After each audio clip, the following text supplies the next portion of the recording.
A commentator criticized Sean Diddy Combs and his associates, describing their recent public behavior as embarrassing and suggesting that some of the entertainer's supporters are disreputable. The speaker characterized Diddy's team as embarrassing themselves and singled out certain interviews and public appearances as examples. Attention shifted to a claim attributed to Mark Geragos that Diddy might pledge allegiance to Donald Trump in exchange for a pardon. The speaker played a clip in which the topic was raised, then reviewed comments from the clip. In the excerpt, the speaker quoted a line referencing allegiance to Donald Trump in return for a pardon. Mark Geragos, in the played segment, reflected on the effects of criminal cases on clients, saying he had watched how people react after facing criminal charges. Geragos commented that many clients ask how attorneys endure such work and cope afterward, noting the personal toll these cases can take. The speaker interjected that the questions seemed to probe the lawyer's conscience. How do you live with yourself, and how do you sleep at night? While acknowledging a lack of personal experience with incarceration. The segment concluded with the speaker promising to return live later with further commentary and additional details. A speaker reviewed comments suggesting that some prosecutors have caricatured Sean Diddy Combs and that those who have experienced criminal proceedings often develop an affinity for others who have gone through similar ordeals. In a quoted passage, it was suggested that Combs might one day acknowledge understanding what others endured, saying he now gets it and admitting past mistakes, though the speaker stopped short of saying Combs would explicitly pledge loyalty. The discussion grew contentious as the host questioned the political logic behind the claim. The host noted that many prosecutors and law enforcement officials are aligned with the Republican Party, asking rhetorically what switching political allegiance would gain Combs if the very prosecutors handling cases are Republicans. The exchange referenced inconsistent accounts of public reaction to Combs' legal troubles, applause upon release, followed by reports of danger when he returned to custody, and characterized some of the commentary as confusing, manipulative, or intended to influence public opinion to help secure a favorable outcome. The host criticized Combs' team for appearing to hustle support and suggested the effort resembled a campaign to secure leniency or a pardon. While some commentators portrayed a pardon as likely, the host argued that Combs' behavior suggested active campaigning rather than confidence in an assured pardon.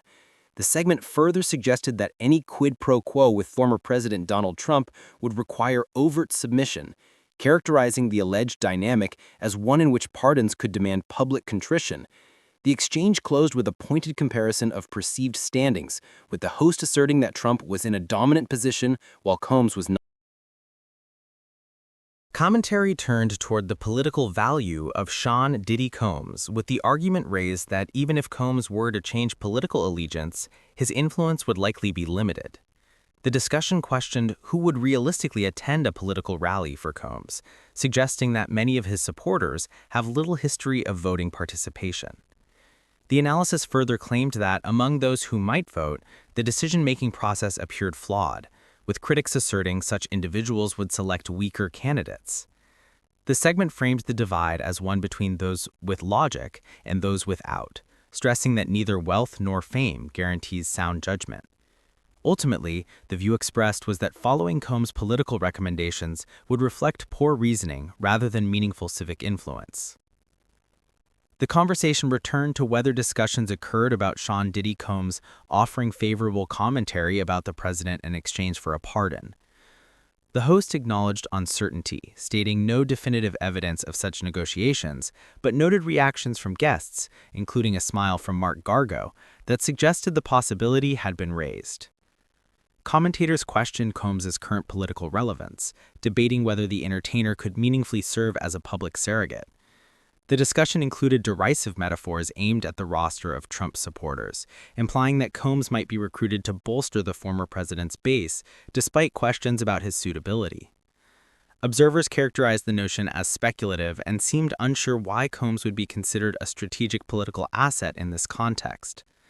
The segment closed with continued skepticism about the motivations and optics behind any proposed political alignment, leaving the question unresolved pending Commentators sharply criticized Sean Diddy Combs's current support base, describing many online defenders as unrepresentative of the entertainer's usual social circle.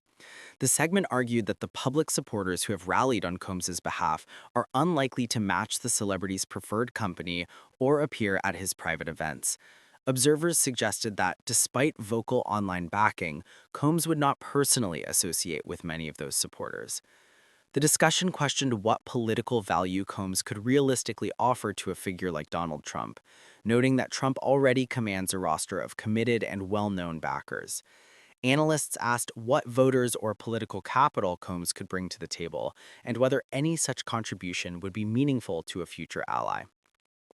The commentary also addressed concerns about Combs attempting to leverage black voters for political advantage, warning that supporters might be asked to back positions not aligned with their interests. The segment condemned inflammatory rhetoric used during the discussion, noting that at one point the conversation included a racial slur. Commentators framed that language as shocking and unacceptable, while emphasizing the broader point about manipulation and opportunism in political alliances. New commentary surrounding Sean Diddy Combs has raised questions about his rumored willingness to align with Donald Trump in hopes of securing a pardon. Analysts argued that Combs appears ready to support individuals or policies that may not serve the interests of his own base, suggesting that his priority is release rather than principle. Critics pointed out that much of Combs's visible support comes from individuals who are not politically active, questioning what real influence he could offer in an alliance. Observers described the situation as embarrassing, highlighting